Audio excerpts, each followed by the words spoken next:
Mind manifested. Lesson 11. Laying up treasures. After the multitude had been fed by the increase of the loaves and fishes, Jesus commanded that they gather up the fragments so that nothing might be lost. And they all ate and were filled. And they took up that which remained over of the broken pieces, 12 baskets full. Any form of waste is a violation of the divine law of conservation. Everywhere in nature, there is evidence of stored-up energy substance, ready for use when needed. This reserve force is not material but spiritual. It is ready to be called into expression to meet any need. But when it is not put to use or called into expression, there is a manifestation of inharmony or lack either in the body of man or in its outer supply. It is in his wrong conception of this spiritual force that man makes the mistake of falling into the habit of hoarding instead of conserving. He tries to gather things together in the external in a vain effort to avert an imagined shortage in the future, and he counts himself rich by the amount of his material possessions. Spiritually awakened people are coming to know that all riches are spiritual and within the reach of all as divine ideas. They study the law of conservation as it pertains to the spiritual and seek to build up a large reserve consciousness of substance, life, strength, and power, rather than laying up material treasures that moth and rust consume and thieves break through and steal. Men and women scatter their energies to the four winds in the effort to satisfy the desires of the flesh, and then wonder why they do not demonstrate prosperity.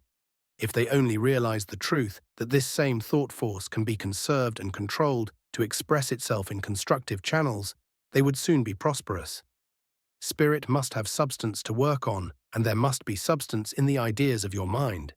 If your substance is going here, there, and everywhere, being spent in riotous thinking, how can it accumulate to the point of demonstration? Such a waste of substance is a violation of the law of conservation, a law that all should know. When you overcome your desire for dissipation, not the overt acts only, but the inner desire, then you will begin to accumulate substance that must manifest itself as prosperity according to the law. One of the fundamental principles in the study of Christianity is that God's great objective is the making of a perfect man. Man is the apex of creation, made in God's image and likeness, and endowed with full authority and dominion over his elemental thoughts. We sometimes think that we must succeed in some business or occupation before we can become rich or famous. This is a missing of the mark of the high calling of God in Christ Jesus, which is to demonstrate the divine idea of a perfect man. The real object of life is not making money or becoming famous, but the building of character, the bringing forth of the potentialities that exist in every one of us. A part of the divine plan is substantial provision by the Creator for all the mental and physical needs of his creation. We are not studying prosperity to become rich, but to bring out those characteristics that are fundamental to prosperity. We must learn to develop the faculty that will bring prosperity and the character that is not spoiled by prosperity. Faith is the faculty of mind that deals with the universal substance idea. Faith is the substance of things hoped for. Everything in God is ideal, without form or shape, but with all possibilities. He is omnipresent in our mind and in our body. It is in our body that we bring God into visible manifestation. Faith is the faculty that does this. It lays hold of the substance idea and makes it visible. The scramble for wealth seems to be the only object of existence for certain minds. Writers of biblical times were incessantly preaching against the evils of money. Yet Jehovah was always promising riches and honor to all those who kept his commandments. The gold and silver that God promised were spiritual rather than material. God is mind, and mind can give only ideas. These ideas can be translated into terms of gold or of anything else we desire, according to our thought. The only treasures that are worth saving are those we lay up in the heavens of the mind. The only gold that can be trusted to bring happiness is the gold of spirit. Jesus says, "I counsel thee to buy of me gold refined by fire, that thou mayest become rich, and white garments, that thou mayest clothe thyself, that the shame of thy nakedness be not made manifest." Paul tells us that the love of money is a root of all kinds of evil. That means, of course, that by loving money man has in some way limited it. He has not loved the true source of money, but has loved the thing rather than the spirit that it expresses. He has broken the law by trying to grasp the thing and failing to acknowledge the idea that lies back of it. We must know this law, observing it in the handling of money, and make love the magnet of supply instead of becoming entangled in that selfishness and greed which is causing so much inharmony and suffering in the world today. We should know that there is a universal money substance and that it belongs to all of us in all its fullness. In the parable of the sower, Jesus uses a most striking phrase. Part of the good seed was choked out by thorns, and the thorns represent the deceitfulness of riches. Money is indeed a cheat. It promises ease and brings cares. It promises pleasures and pays with pain. It promises influence and returns envy and jealousy. It promises happiness and gives sorrow. It promises permanence and then flies away. Metaphysically, it is better or at least safer to be poor than to be rich. Jesus taught this in the parable of the rich man and Lazarus. The rich man is pictured in torment, crying for the poor man to give him a drink of water. But if the rich are miserable, the poor who greatly desire to be rich are equally so. Poverty and riches are the two poles of a magnet whose pivot is a belief that the possession of matter will bring joy to the possessor. This belief is a delusion, and those who are attracted by this belief and allow their minds to be hypnotized by the desire for material possessions are to be pitied whether their desire is realized or not. The real possessor of wealth is the one who feels that all things are his to use and to enjoy, yet does not burden himself with the personal possession of anything. Diogenes was a most happy man, though he lived in a tub. His philosophy has outlived the influence of the rich and powerful people who were his contemporaries. He walked around with a lantern at midday, looking for an honest man, so they seem to have been as rare in his day as in ours. However, the widespread desire for material possessions indicates that there is somewhere some good in it. The natural man is from the soil, formed of the dust of the ground, and loves his native element. The spiritual man is from above, originating in the heavens of the mind. He is given first place, and like Jacob supplants the natural man. Men should not condemn the earth because of this, yet they should not love it to the exclusion of the heavens. They should understand that substance is the day from which the Father makes the body of his people. Your heavenly Father knoweth that ye have need of all these things. But seek ye first his kingdom and his righteousness, and all these things shall be added unto you. The divine law holds that the earth is the Lord's and the fullness thereof. If this truth were thoroughly understood, men would begin at once to make all property public, available for the use and enjoyment of all the people. The early disciples of Jesus understood this, and their religion required them to bring all their possessions and lay them at the feet of their leaders, to be distributed and used according to the needs of all. Paul's companion Barnabas gave his field. Ananias and Sapphira sold their land and brought part of the price to Peter, but held back part of it. They had not overcome the fear of future lack and had not put their faith fully in the teaching and promises of the Master. When we have recognized the truth of the omnipresence of God as substance and supply for every need, there will be no occasion for holding back part as Ananias and Sapphira did. We cannot hoard money in its material phase without breaking the law, which is that we have all the substance necessary for our supply. We ask the Lord for our daily bread and expect to have it, but we do not get an accumulation that will spoil on our hands or that will deny the proper supply to any other man. The metaphysical idea of this part of the Lord's Prayer is, "Give us this day the substance of tomorrow's bread." We ask not for bread, but for the substance that Spirit arranges to manifest as bread, clothing, shelter, or the supply for any need we may have. Substance in the form of money is given to us for constructive uses. It is given for use and to meet an immediate need, not to be hoarded away or be foolishly wasted. When you have found freedom from the binding thought of hoarding money, do not go to the opposite extreme of extravagant spending. Money is to be used, not abused. It is good to keep one's obligations paid.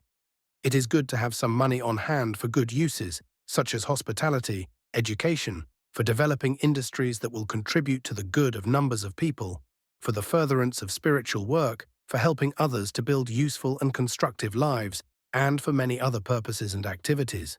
But in such conservation of money, one should keep ever in mind the necessity of a constructive motive back of the action. Money accumulated for a definite and definitely constructive purpose is quite a different thing from money hoarded with the fearful thought of a rainy day or a prolonged season of lack and suffering. Money saved for rainy days is always used for just that.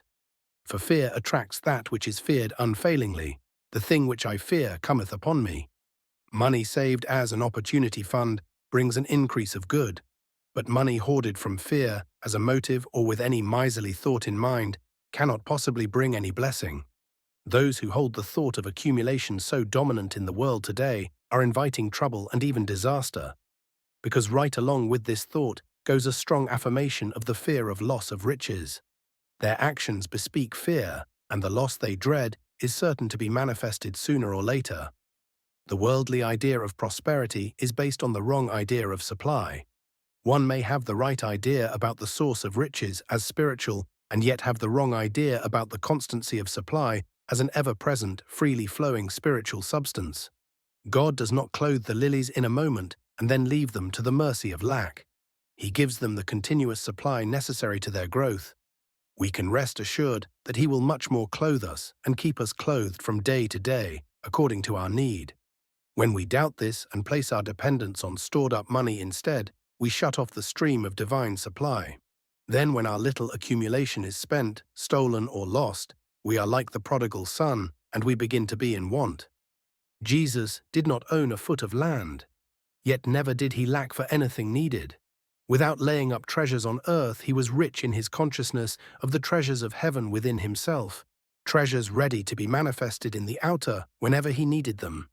We know perfectly well that sooner or later we shall have to let go of our earthly possessions.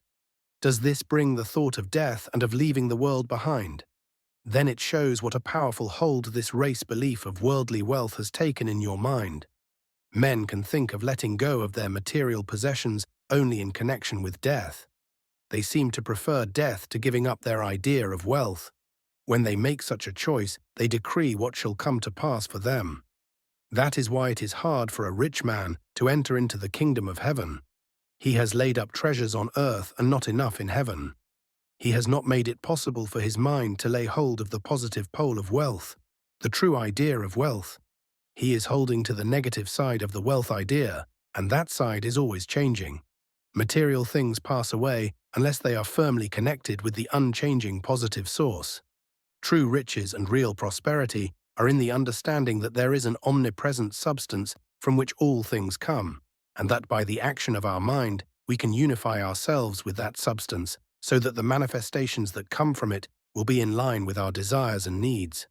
Instead of realizing the inexhaustible, eternal and omnipresent nature of that substance, we have limited it in our thought. We have thought that there is only about so much of it, and that we had better hurry to get our share. We have thought that we must be careful how we spend it and put some of it away for a time when there won't be any more. In building up this consciousness of a limited supply, we have concluded that it is necessary to be economical and more saving. We begin to pinch in our mind, and then our money becomes pinched. For as we think in our mind, so we manifest in our affairs. This attitude pinches the channel through which our substance comes to manifestation and slows down the even flow of our supply. Then comes depression, hard times, shortage, and we wonder why, looking for some way to lay the blame on the government, or on war, or on industry, or even on the Lord, but never by any chance do we put the blame where it belongs, on ourselves. The pinching attitude of mind does even worse than bring people into want. If people would relax in mind, they would loosen up the nerves and muscles of the body. They must learn the cause of their strained, pinching mental attitude and let go of that first. Then the relief of the outer condition will become manifest as the condition itself did.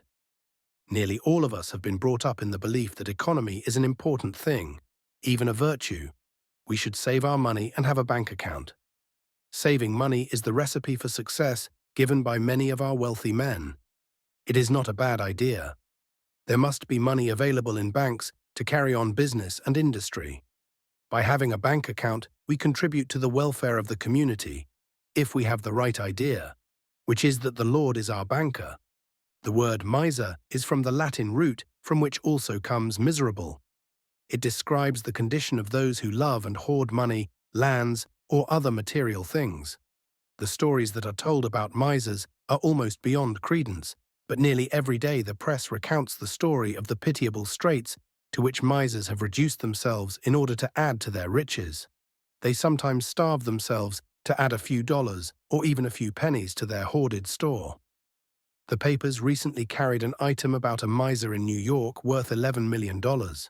He goes from office to office in one of his great office buildings and picks up the waste paper from the baskets, which he sells for a few cents. Another, almost as wealthy, will not buy an overcoat, but keeps his body warm by pinning newspapers under his housecoat.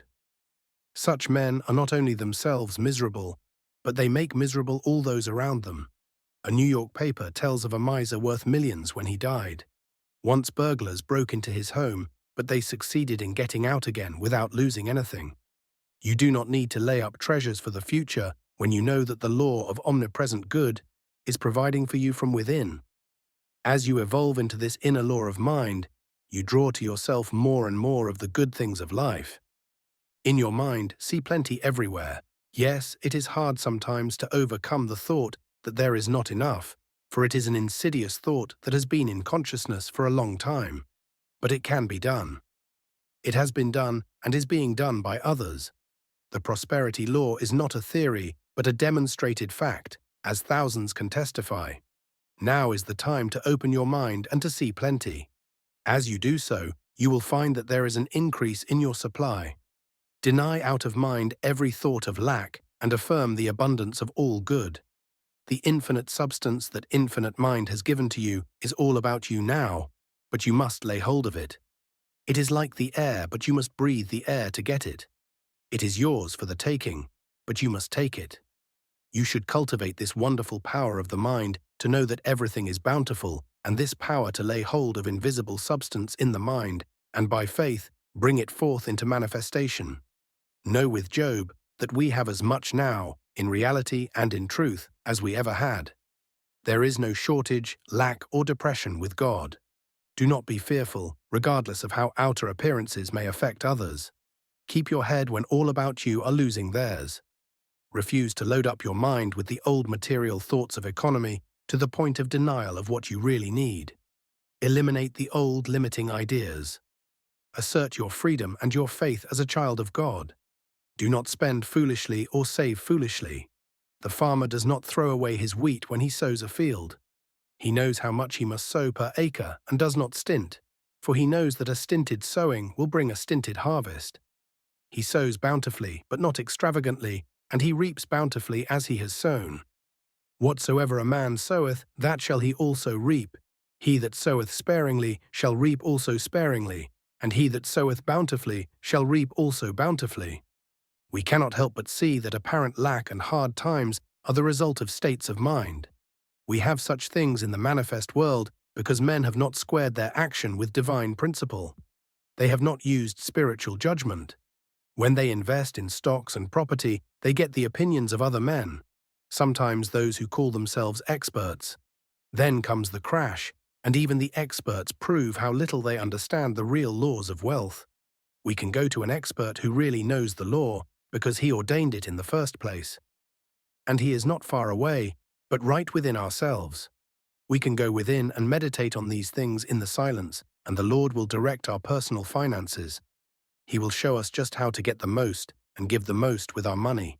And he will see to it that we have the supply that we need so that we may not be in want of anything needful to our good.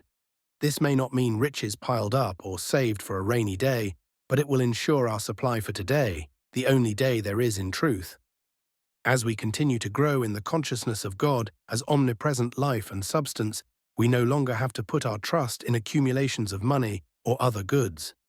We are sure that each day's need will be met, and we do not deprive ourselves of today's enjoyment and peace in order to provide for some future and wholly imaginary need. In this consciousness, our life becomes divinely ordered, and there is a balance in supply and finances as in everything else. We do not deprive ourselves of what we need today, neither do we waste our substance in foolish ways nor deplete it uselessly. We do not expect or prepare for adversity of any kind, for to do so is not only to invite it, but to show a doubt of God and all his promises. Many people bear burdens and deny themselves sufficient for their present needs in order to prepare for dark days that never come. When we look back over the past, we find that most of our fears were groundless, and most of the things we dreaded so much never happened. However, the things we prepared for probably did happen and found us not fully prepared even after all our efforts in that direction. This should enable us to trust God now and rest in the positive assurance that He will supply every need as it arises. Things are never so bad as you think.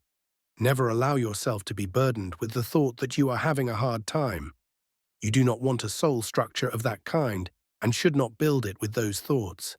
You are living in a new age. Yesterday is gone forever. Today is here forever. Something grander for you is now unfolding. Put yourself in line with the progress of thought in the new age and go forward. Mind manifested. Like and subscribe. I love you.